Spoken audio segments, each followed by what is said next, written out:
Sanitation. अभी हम जो टॉपिक स्टार्ट करवा रहे हैं वो आपके पास क्या है, सैनिटेशन।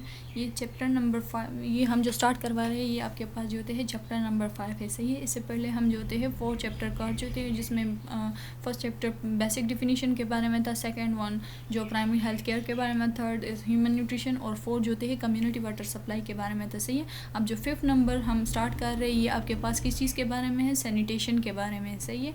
तो सैनिटेशन आपके पास क्या है, ये आपके पास साइंस ऑफ सेफगार्डिंग हेल्थ वगैरह है, सही है। सैनिटेशन आपके पास जो होती है वे ऑफ लाइफ है, जिसमें हम क्या करते हैं, ये क्वालिटी ऑफ लिविंग वगैरह है, जिसमें क्लीन फॉर्म, क्लीन होम्स वगैरह, क्लीन बिजनेस, नेबरहुड और क्लीन कम्युनिटी, ये सारी चीज़ें आ जाती है, सही है। तो ये डिफिनीशन की अगर हम बात करें तो ये कंडीशन होती है जिसमें हम रिलेट करते हैं पब्लिक हेल्थ वगैरह को, स्पेशली जो प्रोविज़न है drinking water, clean drinking water वगैरह की, और एडिक्वेट सीवेज जो वेस्ट वगैरह होती है उसकी एडिक्वेट डिस्पोजल अगर हो, सही है।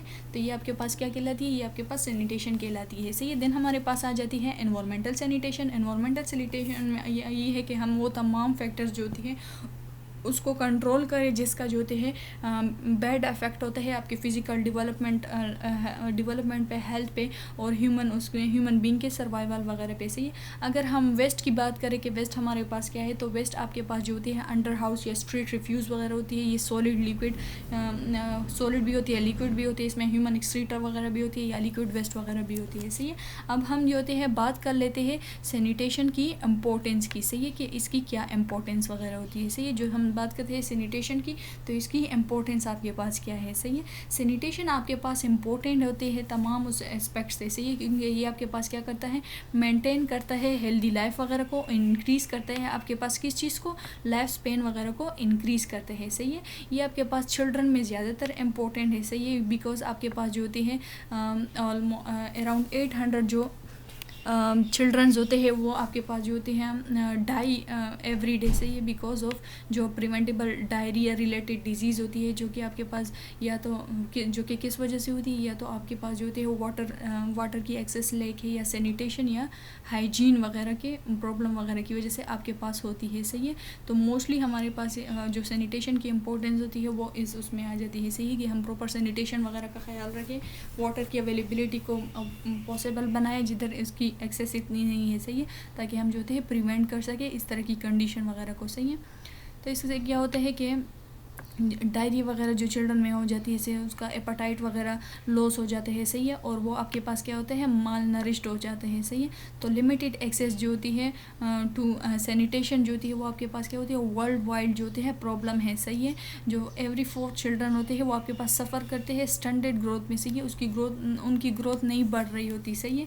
तो ये आपके पास जो होते हैं इरिवर्सिबल, तो इस एज अ रिज़ल्ट आपके पास जो होती है उसकी फिज़िकल जो एक्टिविटीज़ वगैरह होती है, जो कॉग्निटिव डैमेज होता है वो इरिवर्सिबल फिजिकल और कॉग्निटिव डैमेज अगर होता है, अगर आप जो होती है उसके प्रॉपर सैनिटेशन का ख्याल ना रखें, सही है, प्रॉपर हाइजीन का ख्याल ना रखें, और उधर जो होती है जो वाटर की एक्सेस हो वो आपके पास लेक हो, सही है। तो ये सारी चीज़ें आपके पास जो होती है देन इरिवर्सिबल डैमेज काज करेगी फिजिकल और कॉग्निटिव बोथ उससे, सही है। तो आपके पास जो होती है सेफ डिस्पोजेबल ऑफ वेस्ट जो होती है ये इंपॉर्टेंट पार्ट है जो इन्वायरमेंटल सैनिटेशन वगैरह का, सही है। हमारे पास जो होते हैं वेस्ट 2 तरह के होते हैं, ऑर्गेनिक इनऑर्गेनिक, सही है। इसमें आपके पास garbage, house refuse, water use for जो बाथिंग, वॉशिंग और क्लीनिंग वगैरह के लिए हम यूज़ करते हैं, इसमें स्ट्रीट आ जाते हैं, फॉसिल वगैरह आ जाती है, सही है। जो इंडस्ट्रियल वेस्ट है ये सारी चीज़ें आपके पास आ जाती है, जैसे कि हमारी कंट्री में पाकिस्तान वगैरह में जिधर आपके पास टेम्परेचर हाई होता है, सही है, तो आपके पास जो ऑर्गेनिक वेस्ट होती है उसकी डिकम्पोजिशन वगैरह रैपिडली अकर हो रही होती है, सही है। तो ये आपके पास जो होती है जो पोल्यूटेड वाटर सप्लाईज होती है, अगर आप जो होती है प्रॉपर्ली उसको वेस्ट वगैरह को वो ना करो, सही है, डिस्पोज ना करो, तो वो जो होती है बेस्ट साइड होती है, ब्रीडिंग साइड होती है उसके लिए, रेट्स वगैरह के लिए, फ्लाइज वगैरह के लिए, बैक्टीरियाज वगैरह के लिए, सही है। तो हमें चाहिए कि हम जो थे प्रॉपर सैनिटेशन का ख्याल रखें ताकि इनकी जो ब्रीडिंग वो है उसको हम प्रिवेंट कर सके, सही है, फ्लाइज वगैरह के ब्रीडिंग साइड को हम प्रिवेंट कर सके, सही है। नेक्स्ट हम बात कर लेते हैं रिफ्यूज़िस की। रिफ्यूज़िस आपके पास क्या है, ये आपके पास जो होते हैं इसमें ऑर्गेनिक और इनऑर्गेनिक बोथ मटेरियल्स आ जाती है, सही है। ये आपके पास क्या होती है, इसमें आपके पास हाउस या टाउन रिफ्यूज़ वगैरह आ जाती है, बट इसमें जो ह्यूमन फॉसिल होते हैं, ह्यूमन एक्सक्रीटा, वो रिफ्यूज़ में नहीं आता, सही है। इसमें वो मटेरियल जैसे कि पेपर्स, एशेज़, ग्लास, टिन, जो रेग्स वगैरह होती है, तो ये चीज़ें इसमें आ जाती है रिफ्यूज़ वगैरह में, सही है। अब हम जो है हाउस और स्ट्रीट रिफ्यूज़ की बात कर लेते हैं, तो इसमें आपके पास जो है वेस्ट मटेरियल आ जाते हैं, जो कि हम जो है हाउस के जो वेस्ट है, शॉप्स वगैरह के वेस्ट वगैरह आ जाते हैं, वो आपके पास जो होते हैं किस चीज़ में आ जाते हैं, हाउस और स्ट्रीट रिफ्यूज़ वगैरह में, सही है। जो हम वो करते हैं, स्ट्रीट स्वीपिंग वगैरह करते हैं, गार्डन रिफ्यूज़ आ गए, सही है। आपके पास काउ डंक वगैरह जो आ जाती है इसमें, सही है। जो वेजिटेबल फ्रूट्स वगैरह जो बच जाते हैं, वेस्ट हो जाते हैं, वो चीज़ इसमें आ जाती है। या जो और ग्लासेस वगैरह, टिन्स, जो एशेस, पेपर्स, डेड एनिमल्स, तो ये सारी चीज़ें आपके पास किस कैटेगरी में आ जाती है, ये आपके पास जो होते हैं हाउस या स्ट्रीट रिफ्यूज़ वगैरह में आ जाती है, सही है। ये सारी कैटेगरीज, लिटिल काउ डंग और जो एक्स्ट्रा फूड वगैरह आपके पास बच जाता है, सही है। जो और क्लॉथ्स, पेपर्स, ये चीज़ें होती है, जो वुड्स वगैरह होती है, जो गार्डनिंग वगैरह में गार्डन रिफ्यूज़ वगैरह होते हैं, सही है। जो लीव्स वगैरह होती हैं, तो वो सारी आपके पास हाउस और स्ट्रीट रिफ्यूज़ में आ जाती है। देन हम बात करते हैं ट्रेड रिफ्यूज़ की। ट्रेड रिफ्यूज़ में आपके पास जो होती है ट्रेड, मैन्युफैक्चर वगैरह, बिजनेस वगैरह में, या जो बिल्डिंग मटेरियल्स में जो वेस्ट वगैरह प्रोड्यूस होते हैं, सही है। तो वो सारा आपके पास किस चीज़ में आ जाता है, वो सारा आपके पास ट्रेड रिफ्यूज़ में आ जाता है, सही है। देन हम बात कर लेते हैं गार्बेज की। गार्बेज आपके पास क्या है, गार्बेज आपके पास वेस्ट होती है, जो कि हम क्या कहते हैं, फेंकते हैं, सही है। इसमें जो होती है कोई भी वर्थलेस चीज़ होती है, कोई भी ऑफेंसिव चीज़ होती है, यूजलेस या डिस्पोजेबल मटेरियल वगैरह होते हैं, सही है। वेस्ट मटेरियल होता है किसी भी किस्म का, सही है। तो ये आपके पास क्या होती है, ये आपके पास गार्बेज कहलाती है, सही है। जो किचन रिफ्यूज़ होता है मोस्टली उसको हम गार्बेज बोलते हैं, सही है। इसमें जो होती है आपके पास आ जाती है जो कुक फूड होते हैं, या फिर अनयूज्ड वेजिटेबल्स वगैरह हो जाते हैं, सही है। या फिर जो वेजिटेबल्स या फ्रूट्स वगैरह की जो पीलिंग्स आ जाती है, एग शेल्स वगैरह आ जाती है, तो सारी चीज़ें आपके पास आ जाती है किस चीज़ में, गार्बेज वगैरह में, सही है।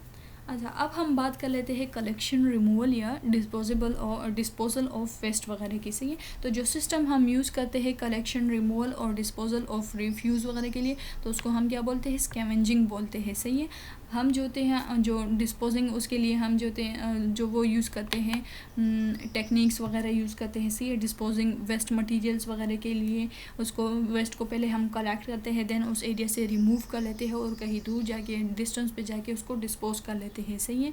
तो डिस्पोजिंग में हमारे पास मुख्तलिफ टेक्निक है उसको डिस्पोज करने के, उसको एलिमिनेट करने के। उसमें जो होती है बरियल टेक्निक, डंपिंग, इंस्टॉलेशन, तो ये सारी टेक्निक्स वगैरह आ जाती है, सही है।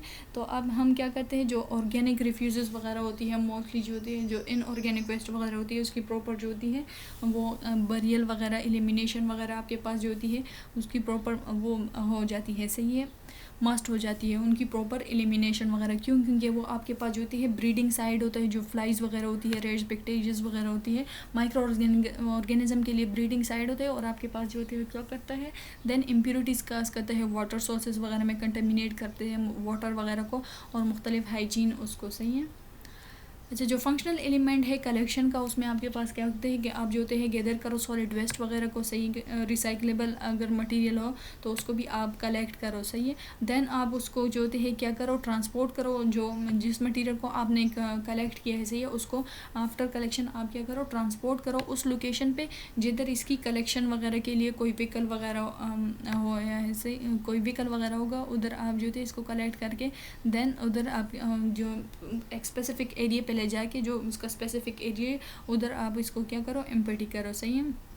देन जो लोकेशन होगी, जो मटेरियल वगैरह जिसको आपने डिस्पोज करना है, सही है, तो वो आपके पास लैंडफिल भी हो सकते हैं, डिस्पोजल साइट जो होते हैं, डिस्पोजल साइट भी होता है, या फिर जो होती है ट्रांसफ़र स्टेशन होता है, सही है। तो हमें चाहिए कि वो हम जो होते हैं जो कम्युनिटी होती है उससे थोड़ा डिस्टेंस पे बनाएं, सही है। क्योंकि हम थोड़ा डिस्टेंस वगैरह पे इसलिए बनाएं क्योंकि उसकी जो होती है उसमें जो ब्रीडिंग वगैरह होती है मुख्तलिफ फ्लाइज वगैरह की, इससे जो होती है एनवायरनमेंट के अनहेल्दी होने के चांसेस है, आप में जो होते हैं मुख्तलिफ डिजीज़ होने के चांसेस पैदा हो जाते हैं, सही है। क्योंकि वो तो जो होते हैं फिर प्रॉपर सैनिटेशन उसमें नहीं आ जाता, सही है, अगर आप करीब ही उसको डिस्पोज करो, सही है। तो ये सारा आपका लेक्चर किस चीज़ के बारे में था, ये आपका सैनिटेशन के बारे में था, सही है, जिसमें हमने मेनली क्या चीज़ें पढ़ी, हमने सैनिटेशन की डिफिनीशन पढ़ी है, सही है, एनवायरमेंटल सैनिटेशन पढ़ी है, वेस्ट के बारे में पढ़ा है, इंपॉर्टेंस ऑफ सैनिटेशन क्या है, सही है, रिफ्यूज़ क्या होती है, फिर हाउस और स्ट्रीट रिफ्यूज़ क्या है, ट्रेड रिफ्यूज़ क्या है, गार्बेज के हमने बात की, सही है, कलेक्शन और रिमूवल और डिस्पोजेबल रिफ्यूज़ जो होती है उसकी हमने बात की, सही है। तो ये सारा लेक्चर आपका सैनिटेशन के बारे में था, सही है। होप सो आपको इस लेक्चर की समझ आई होगी। Thank you.